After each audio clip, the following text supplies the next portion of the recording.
usoiga san maun ka ko sina khomthokpi met pa sina sak sile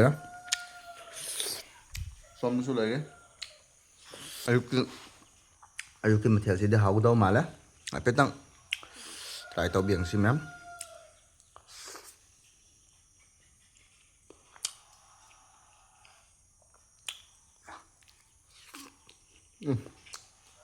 mem du pi ram de ha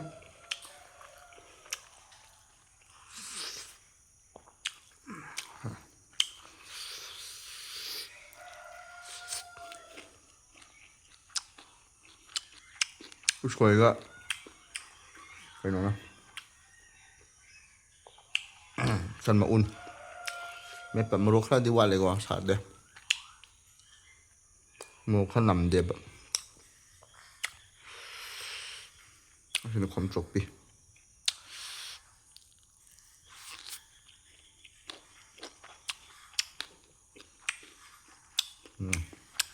máu rồi qua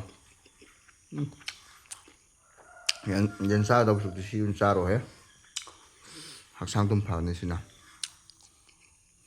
bây giờ ra đâu sụp chưa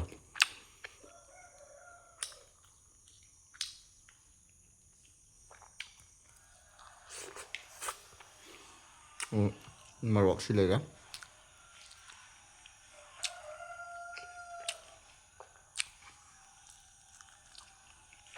mà rọt sẽ phút cả bạn miệng ngay hai là gồm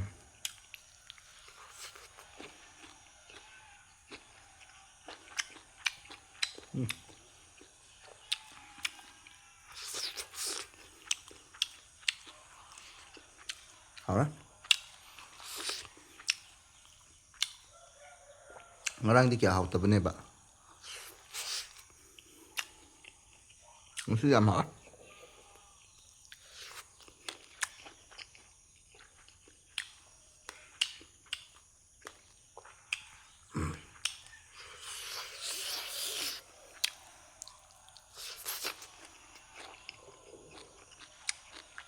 còn hết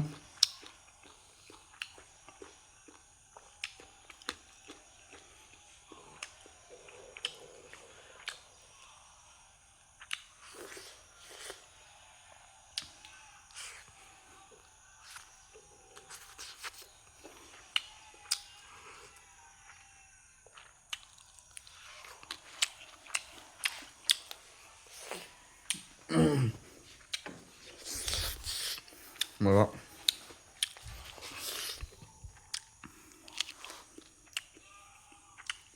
xả bây giờ bây nữa xả cặp đây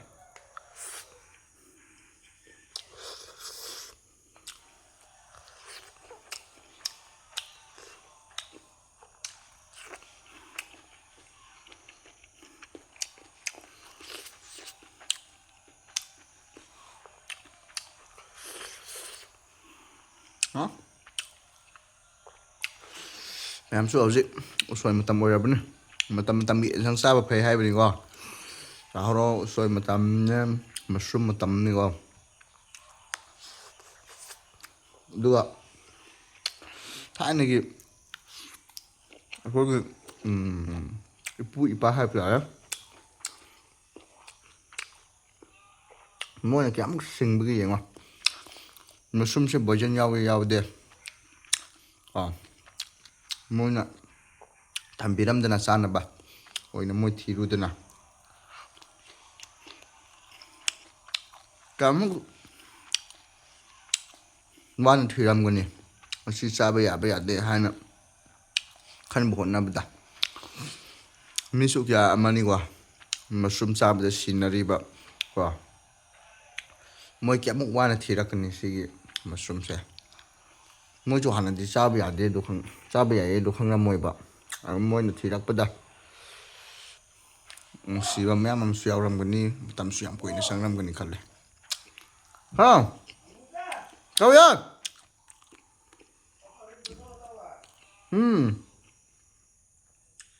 mukbang tahu mukbang tahu nih walau kalau susah pun 싸겠으면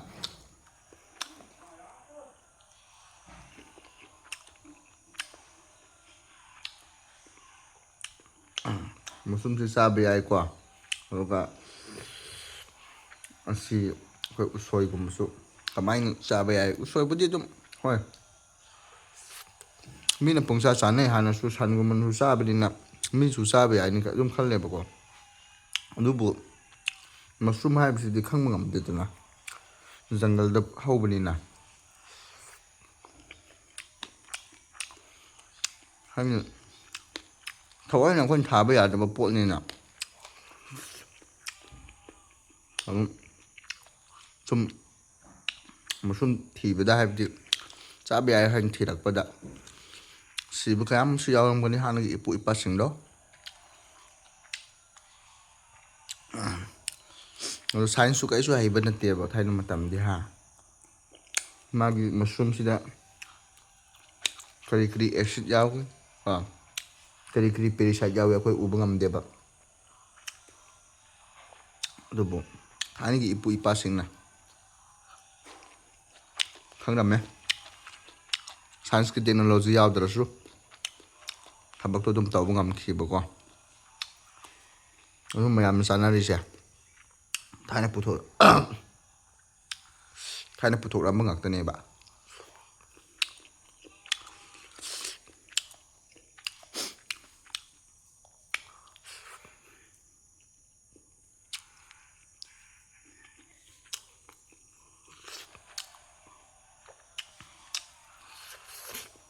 ꯁꯨꯝ ꯄꯥꯔꯤꯄꯨꯔꯤꯗꯒꯤꯀꯣ ꯃꯁꯔꯨꯝꯒꯨꯝꯕ ꯊꯤꯔ ꯑꯗꯨꯝ ꯆꯥꯅꯔꯛꯄꯅꯤ ꯑꯩꯈꯣꯏꯒꯤ generation ꯐꯥꯎꯕꯗ ꯑꯗꯨꯝ ꯈꯪꯍꯧꯋꯦ ꯍꯥꯏꯕ ꯇꯥꯏ ꯃꯃꯥꯡꯗ ꯃꯁꯔꯨꯝ ꯃꯌꯥꯝ ꯑꯃ ꯊꯤꯅꯔꯝꯒꯅꯤꯅ ꯈꯜꯂꯦ ꯍꯥꯏꯕꯗꯤ ꯍꯧꯖꯤꯛ ꯑꯩꯈꯣꯏꯅ ꯆꯥꯈꯤꯗꯕ ꯃꯌꯥꯝ ꯑꯃ ꯌꯥꯎꯔꯝꯒꯅꯤꯅ ꯈꯜꯂꯦꯀꯣ ꯏꯄꯨ ꯏꯄꯥꯁꯤꯡꯅ ꯊꯤꯔꯒ ꯆꯥꯅꯔꯛꯇꯕ ꯑꯗꯨꯃꯥꯏꯅ ꯇꯧꯕꯒꯤ ꯍꯣꯡꯒꯠꯂꯛꯄ ꯃꯌꯥꯝ ꯑꯃ ꯌꯥꯎꯔꯝꯒꯅꯦꯕ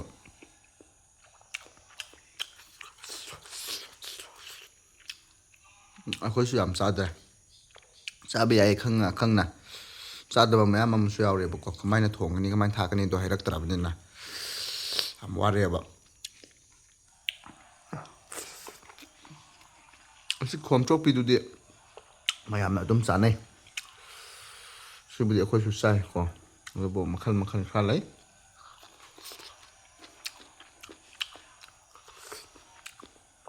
ꯑꯁꯤꯐꯥꯎꯕ ꯆꯥꯗꯕ ꯃꯤ ꯌꯥꯎꯔꯝꯈꯤꯅꯤꯀꯣ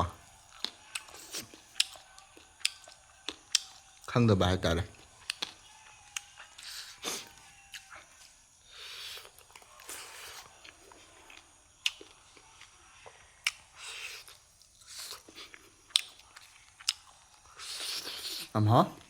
나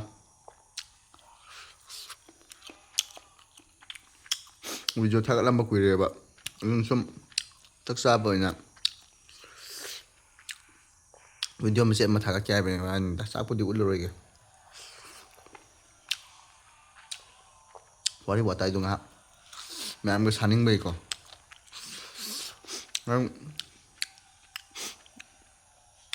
ꯐꯤꯕꯝ ꯆꯥꯗ꯭ꯔꯦꯕ ꯌꯨꯝꯂꯛ ꯀꯩꯂꯥꯛꯁꯦ ꯑꯗꯨꯏꯅꯦ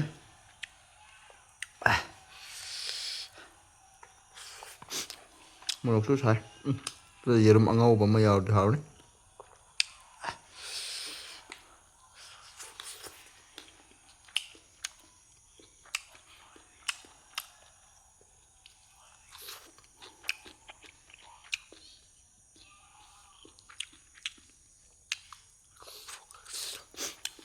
ꯃꯨꯁꯔꯨꯝꯁꯦ ꯑꯌꯥꯝꯕ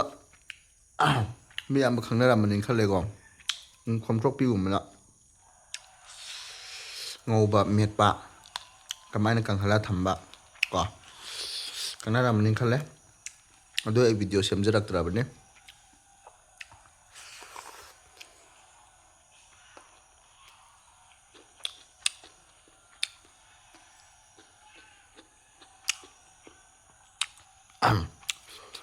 ꯃꯤꯗꯤ ꯆꯥꯕ ꯀꯨꯏꯔꯕꯅꯦ ꯑꯩꯅ ꯁꯤꯅ ꯁꯦꯀꯦꯟ ꯇꯥꯏꯝ ꯑꯣꯏꯌꯦꯕꯀꯣ ꯃꯃꯥꯡꯒꯤꯗꯨꯗꯤ ꯆꯥꯟꯗꯦꯜꯗ ꯍꯦꯛꯄ ꯆꯠꯂꯦꯗꯅ ꯑꯩ ꯕ꯭ꯂꯣꯛꯇꯣ ꯊꯦꯡꯅꯔꯝꯒꯅꯤ ꯃꯌꯥꯝ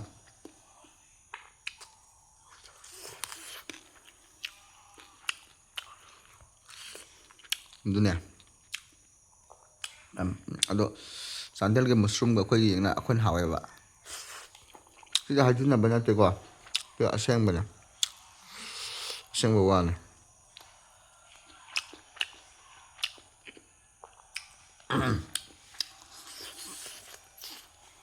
ꯍꯥꯎꯔꯦ ꯆꯥꯛꯁꯤ ꯌꯥꯝꯃꯟꯈ꯭ꯔꯕ ꯀꯩꯅꯣꯝ ꯇꯧꯔꯦ